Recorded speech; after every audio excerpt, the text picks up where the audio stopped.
திருமானனுடைய விமர்சனங்கிறது என்னுடைய ஒரு அட்வைஸாக தான் நான் பார்க்குறேன். நான் அவர்கிட்டருந்து நான் நிறைய விஷயங்கள், அதுவும் கல அரசியலில் வந்து நான் அவர்கிட்டருந்து நிறைய கற்றுருக்கேன். அவர் என்ன சொல்கிறாரோ அவருடைய வாழ்த்துக்களையும் அவருடைய அன்பையும் அவர் சொன்ன அட்வைஸையும் எடுத்துக்கிட்டு கண்டிப்பாக அவரோடய நான் பயணிப்பேன். ஒரு விஷயத்தை எல்லா தலைவரும், அதுவும் முக்கியமாக கொள்கை தலைவர்கள் எல்லாருமே ஒரு புதிய அரசியலை உருவாக்கணுங்கிறதான் என்னுடைய குறிக்கோளாக இருந்துச்சு. அந்த கொள்கையை கண்டிப்பாக என்னுடைய பயணத்தில் உறுதியாக என்னுடைய பிரச்சாரம் மூலம் உருவாக்குவோம். இல்லை, தலைவருடைய வார்த்தைகள் வந்து எப்பயுமே நான் வந்து கட்டுப்படுறேன். அவர் என்ன சொல்கிறாரோ அவருடைய வாழ்த்துக்களையும் அவருடைய அன்பையும் அவர் சொன்ன அட்வைஸையும் எடுத்துக்கிட்டு கண்டிப்பாக அவரோடய நான் பயணிப்பேன். ஆனால் மழை வெள்ளங்களோட பாதிப்பு வந்து பார்த்தீங்கன்னா தமிழக அரசு வந்து பாரபட்சம் காட்டுறதாகவும், அதே மாதிரி இந்த தென் மாவட்டங்கள் மற்ற பகுதிகளில் வந்து அதிகமாக நிதி கொடுக்கப்பட்டு வட மாவட்டங்கள் வெறும் 2000 ரூபாய் பிச்சை போடுங்கன்ற மாதிரி வேல்முருகன் வந்து கேட்டுருக்காங்க. இது எப்படி பார்க்குறீங்க? இன்னும் கொஞ்ச நாள் அவரையும் வந்து சங்கின்னு சொல்லிடுவாங்க. அதே போல் வந்து பார்த்தீங்கன்னா அரசியல் கூட்டணி நேரத்தில் தலைவர்களுக்கு வந்து மரியாதை தராங்க. ஆனால் வெற்றி பெற்ற அமைச்சராகிட்ட பிறகு அவங்களோட உதவியாளர்களை விட்டு எங்களுக்கு வந்து கூப்பிடுறாங்க. இது வந்து ஒரு எப்படி பார்க்குறீங்க? இது எப்படி பார்க்குறீங்க சார்? இது ஒரு வச்சிருக்காரு. கண்டிப்பாக வேல்முருகன் அவர்களுடைய கருத்துக்களை வந்து நான் உடன்படுறேன். இதற்காக தான் வந்து ஒரு குறைந்த பட்ச செயல் திட்டத்தை உருவாக்கி எதிர்காலத்தில் வந்து ஆட்சியிலையும் பங்கு அதிகாரத்திலையும் பங்குங்க என்கின்ற ஒரு விஷயத்தை எல்லா தலைவரும், அதுவும் முக்கியமாக கொள்கை தலைவர்கள் எல்லாருமே ஒரு புதிய அரசியலை உருவாக்கணுங்கிறதான் என்னுடைய குறிக்கோளாக இருந்துச்சு. அதை சொன்னதற்காக தான் என்னுடைய ஒரு பனிஷ்மெண்ட்டாகவும் நான் பார்க்குறேன். பட் அந்த கொள்கையை கண்டிப்பாக என்னுடைய பயணத்தில் உறுதியாக என்னுடைய பிரச்சாரம் மூலம் உருவாக்குவோம்.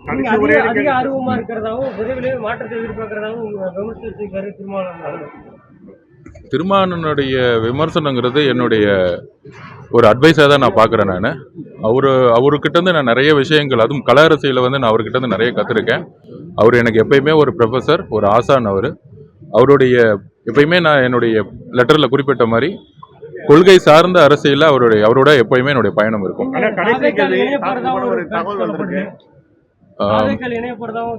இல்லை, இன்றைக்கு வந்து எந்த இணைப்பு அப்படிங்கிறதோட என்ன செய்யணுங்கிறது வந்து இன்னும் தீவிரமாக வந்து யோசிச்சுட்டு இருக்கேன்.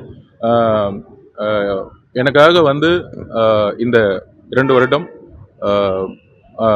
விடுதலை சிறுத்தைகள் தோழர்களுடன் பயணித்த எல்லா தோழமைகளுக்கும், என்னுடைய கூட இருந்த சக தோழர்களுக்கும் என்னுடைய நன்றி. அதே போல வந்து பாத்தீங்கன்னா நீங்க வந்து பிஜேபியோட பி டீமா செயல்படுறீங்கன்னு சொல்லிட்டு நிறைய இன்னைக்கு வேல்முருகன் பேசியிருக்காரு, அவரும் பி டீம். அது மாதிரி நிறைய பேர் இருக்காங்க. உங்களுக்கு சாம்சங் தொழிலாளர்களுக்காக போராடினா நீங்க வந்து உங்களை நக்சலைட்னு சொல்லுவாங்க. மழை வெள்ளத்தில் வந்து மக்களுக்கு வந்து சாப்பாடு கிடைக்கலன்னா உங்களை வந்து சங்கின்னு சொல்லுவாங்க. அரசியலுக்கு வந்து பிரச்சார களத்திலிருந்து ஒரு முழு நேர அரசியல்வாதியாக வரும்பொழுது என் மீது ஏற்படக்கூடிய சந்தேகங்களுக்கு வந்து கண்டிப்பாக என்னுடைய பயணத்தில் தான் பதில் சொல்ல முடியும். அது வந்து நம்ம வந்து பெரியார் அவர்கள் மீதும் அம்பேத்கர் அவர்கள் மீதும் பல சந்தேகங்கள் எழுப்பும்போது அவருடைய வாழ்க்கை பயணத்தில் தான் வந்து அதுக்கான பதிலை சொல்ல முடியும்.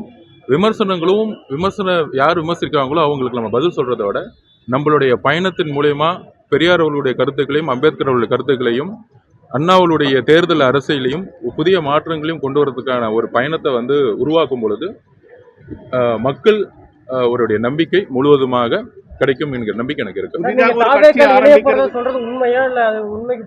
எதிர்கால பயணம்ங்கிறது வந்து கூடிய விஷயத்துல பத்திரிகையாளர்களோட சந்தித்து நான் வந்து கண்டிப்பா சொல்லுவேன். இதுதான் என்னுடைய நன்றி, வணக்கம்.